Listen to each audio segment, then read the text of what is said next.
Welcome back to the channel, guys. Well, myself Manvi, and today I had my physics का practical examination, वो भी of class 12th.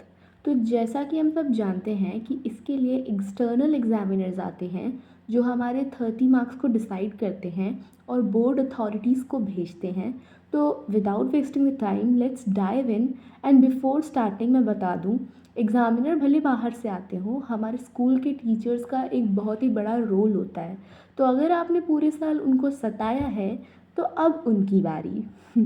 Okay, सो सबसे पहले तो हमारे स्कूल में हमसे 3 फाइल्स बनवाई गई थी, जिसमें से एक थी लैब मैनुअल जिसमें हमने सारे एक्सपेरिमेंट्स लिखे थे. दूसरी हमारी एक्टिविटी की फ़ाइल जिसमें ऑलमोस्ट 6 to 7 एक्टिविटीज़ थी. तीसरा हमारा इन्वेस्टिगेटरी प्रोजेक्ट था जिसमें हमने हमारे रोल कॉल के अकॉर्डिंग गिवन टॉपिक्स पे प्रोजेक्ट बनाया था. उसके बाद I had my practical that is on 17th of January. तो उसकी सुबह जब हम स्कूल पहुंचते हैं तो हमें प्रैक्टिकल की शीट दी गई थी विद अ स्लिप जिसमें हमारे क्वेश्चंस लिखे हुए थे. और हमारे वो सब शीट में हमें वही सब शीट में करना था. तो we got 2 experiments from manual, 1 activity from the file. ये सब कंप्लीट करने का हमें almost I guess 1 to 1.5 hour मिला था. एंड मोस्ट इम्पॉर्टेंट थिंग मैं बता दूँ, हमने ना प्रैक्टिकल के लिए सिर्फ एक ही शीट मिली थी जो कि पूरे 6 पेजेस की थी. उसकी कॉपी मिली थी और सच बोलूँ तो उसमें लिखना बहुत ही ज़्यादा मुश्किल था क्योंकि आपको बहुत ही ज़्यादा उस चीज़ को कंसाइज़ कर करके छोटा छोटा लिखना पड़ रहा था. एंड दूसरी शीट देने से हमारे तो स्कूल वालों ने मना कर दिया था because I don't know why, but it was quite hard. बहुत बच्चों का तो छूट भी गया था. तो मैं तो आपको यही कहूँगी कि उतने स्पेस में लिख लेना क्योंकि बहुत बच्चों का छूट गया है, तो आप उस चीज़ को समझ के रखना, ठीक है. अब आपके स्कूल में कैसा है मुझे इतना आइडिया तो नहीं है, बट या make sure that you understand things. उसके बाद रोल कॉल के अकॉर्डिंग 4 से 5 बच्चे बुलाए गए थे वाइवा के लिए, जिसमें हमारे एग्ज़ामिनर ने हमें चॉइस दिया था कि हम उन्हें कोई परफेक्टली कंप्लीटेड चैप्टर बताएं तो वो हमसे उसमें से ही पूछेंगे. And guys trust me, thankfully हमारे एग्ज़ामिनर बहुत ही अच्छे थे, नॉट सो स्ट्रिक्ट कि उन्हें देखते ही बच्चा डर जाए. एंड 2 क्वेश्चंस उस चैप्टर से उन्होंने मुझसे पूछे और 2 क्वेश्चंस हमारी प्रैक्टिकल शीट के एक्सपेरिमेंट एंड ऑल से पूछे, ठीक है. एंड चैप्टर के बेसिस पे अगर मैं बोलूँ आपको तो मेरा तो सजेशन यही रहेगा कि गो फॉर सेमीकंडक्टर, क्योंकि उसमें से ज़्यादा थियोरेटिकल पार्ट है और वो छोटा चैप्टर है तो वो आप जल्दी से कर भी लोगे.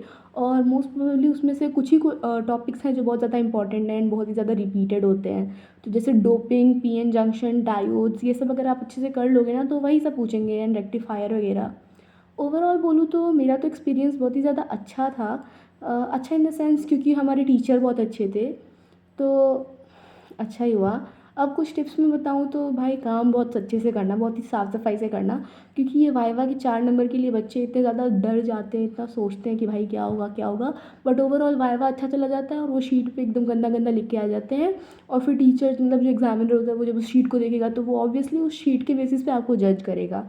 वाइवा के 4 नंबर पे तो चलो फिर भी एक एक्सक्यूज़ लग जाएगा कि हाँ भाई ऐसा ऐसा बच्चा डर गया होगा, या फिर मतलब बच्चे को पहली बार दिया है तो उसने बच्चे को मतलब नर्वसनेस हो गई थी इसलिए नहीं दे पाया. उसमें तो वाइवा के 4 नंबर में आपके टीचर भी आपके सामने बैठे होंगे तो वो उस चीज़ को आपके एग्जामिनर को बताएंगे कि नहीं बच्चा अच्छा है, बट डर गया है थोड़ा इसलिए नहीं बोल पा रहा है. बाकी अगर आपकी शीट ही ख़राब होगी तो क्या ही इंप्रेशन बनेगा. ओवरऑल मैं बोलूँगी तो it's not that tough I guess, क्योंकि ये तो मेरा फिज़िक्स का प्रैक्टिकल था और वो भी पहला प्रैक्टिकल था तो चलो हो ही गया. ओवरऑल बोलो तो यस, ओवरऑल बहुत ज़्यादा मैंने रिपीट कर दिया, फॉरगिव मी फॉर दैट. सच बोलूँ तो प्रैक्टिकल बहुत ही अच्छा जाता है एंड टीचर्स भी बहुत ज़्यादा कोऑपरेटिव होते हैं इस सब चीज़ों में. बट एक सिचुएशन ऐसी आती है कि अगर कोई बहुत ही ज़्यादा स्ट्रिक्ट टीचर जिसको कोई फ़र्क नहीं पड़ता कि भाई तुम कौन हो, तुम क्या हो और मतलब क्यों हो, ऐसा टाइप का हो गया तब तुम पे प्रॉब्लम हो सकती है. बट कोई नहीं, सबका ख़राब होगा तब तुम्हारा ख़राब होगा तो तुम अपने टीचर पे ब्लेम डाल देना. भाई ऐसा नहीं बोलो यार, सबका अच्छा जाएगा. ओके भाई, ज़्यादा बोलती हूँ. एनीवेज, सो सही बोलूँ तो, और हाँ, वो जैसे तुम एक्सपेरिमेंट जब परफॉर्म कर रहे होगे तो वो बीच बीच में आके तुम्हारा चेक करते रहेंगे कि भाई कर रहे हो कि नहीं, अच्छे से कर रहे हो कि नहीं. वो तुमसे एक्सपेरिमेंट में मतलब चीज़ों के नाम पूछ सकते हैं, उनका फंक्शन पूछ सकते हैं. कि भाई ये क्या है, ये एमीटर है, ये क्या करता है, तुमने इसको इससे क्यों कनेक्ट किया, तुम्हारा सीरीज़ में कैसे कनेक्ट हुआ, पैरेलल कैसे निकला, ये वैल्यू कैसे निकली, तुमने मल्टीप्लाई कैसे किया। ये तभी होता है जब आपका एग्जामिनर बहुत ज़्यादा स्ट्रिक्ट होता है, बट वो बीच बीच में आते हैं, देखते रहते हैं कि, और क्योंकि हमारे यहाँ तो 2 एग्जामिनर्स आए थे भाई, तो एक उधर एक इधर, तो दोनों लोग थे, और साथ में हमारे जितने फिजिक्स के टीचर्स थे तो वो भी थे बीच में। तो ऐसा कोई चांस नहीं है कि भाई बहुत आसानी से भी हो जाएगा। But yes, if you are prepared, थोड़ा सा भी प्रिपेयर है, बी कॉन्फिडेंट। अगर तुम कॉन्फिडेंट में कोई भी काम कर रहे हो ना, तो फिर उसको कोई ब्लेम नहीं कर सकता, मतलब उसको कोई पॉइंट आउट नहीं कर सकता कि तुमने ये चीज़ गलत की या फिर तुमने ये गंदा किया, ठीक है। तो बी कॉन्फिडेंट। अगर तुम पहले ही सकबका गए हो, बहुत डर रहे हो, थर थर काँप रहे हो कि भाई एग्जामिनर एग्जामिनर, ठीक है भाई, chill, he too is a human being, you know, so chill, it's just an examination, it will not decide, no it will decide your future, but कोई नहीं, इतना भी नहीं डरना है। और सही बताऊँ तो मुझे तो फ़िलहाल बोर्ड्स के लिए डर लग रहा है, क्योंकि प्रैक्टिकल्स तो हो ही जाएंगे, जबकि मेरा भी सिर्फ फिज़िक्स का प्रैक्टिकल हुआ है, बाकी प्रैक्टिकल्स मेरे बचे हुए हैं। उनको देख के, उनके बेसिस पे अपने आप को जज करते हुए बताऊँगी कि भाई मैं कैसे चल रही हूँ। ओवरऑल आप लोग कमेंट सेक्शन में मुझे बता सकते हैं कि आपकी बोर्ड की प्रिपरेशन कैसी चल रही है और आप क्या क्या कर रहे हैं।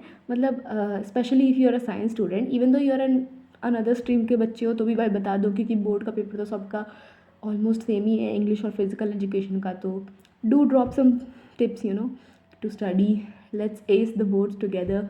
बोर्ड्स 2025, भाई सबको डर लग रहा है, बट कोई बात नहीं, सब हो जाएगा। एंड टू बी ऑनेस्ट, कल से तो मैं ट्राई करूँगी कि मैं 10-10 घंटे का, मतलब यू नो, वीडियो बना के आपको, मतलब एक रिव्यू देती रहूँगी भाई मैं कितनी देर पढ़ी और मैंने क्या किया, कैसे किया।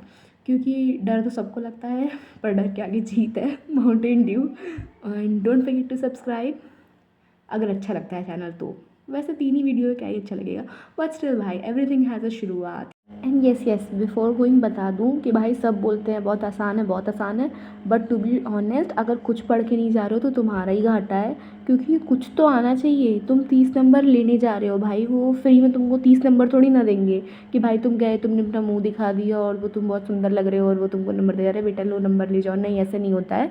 पढ़े लिखे हो तो नंबर मिलेंगे, नहीं पढ़े हो तो भाई वो नंबर काटेंगे ही, क्योंकि शीट्स तो वो आराम से बैठ के चेक करते हैं। वाइवा में थोड़ा रश होता है और शीट्स आराम से बैठ के चेक करते हैं, और फिर उसके बेसिस पे एक एक नंबर वो स्टेप मार्किंग पे डिपेंड करता है।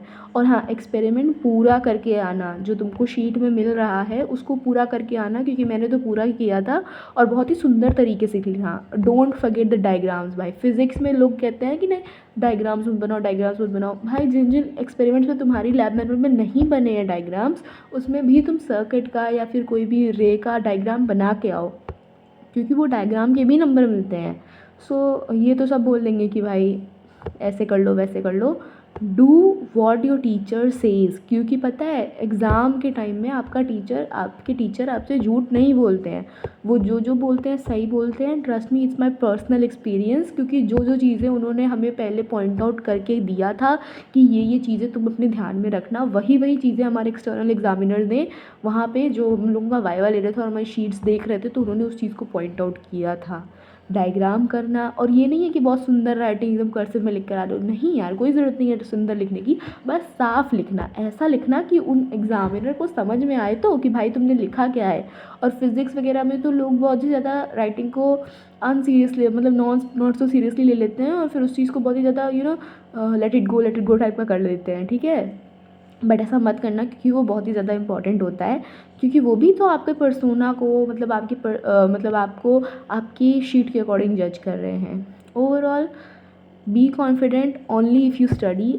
थोड़ा सा ही पढ़ो, एक्सपेरिमेंट को थोड़ा सा ही समझो, क्योंकि भाई, और हाँ, एम, एपरेटस, रिजल्ट्स, ये सब लिखना मत भूलना। पूरा लिखना, पूरा बनाए से पूरा, ऐसे पूरा एक्सपेरिमेंट छाप देना। पढ़ लेना इस तरीके से कि तुम पूरा छाप दो वहाँ जाके, उसी पे नंबर है। चलो फिर, bye bye, take care and keep studying. क्योंकि वो कहते हैं ना कि अगर आप कोशिश करते हो, तो अगर आप आगे बढ़ते हो तो वो अलग टाइप की खुशी होती है। अगर आप बिना कुछ किए आगे बढ़ जाओगे तो आप आगे तो बढ़ जाओगे, बट आपको सेल्फ सेटिस्फैक्शन नहीं मिलेगा। तो करके जाना, थोड़ा ही करना बट करना।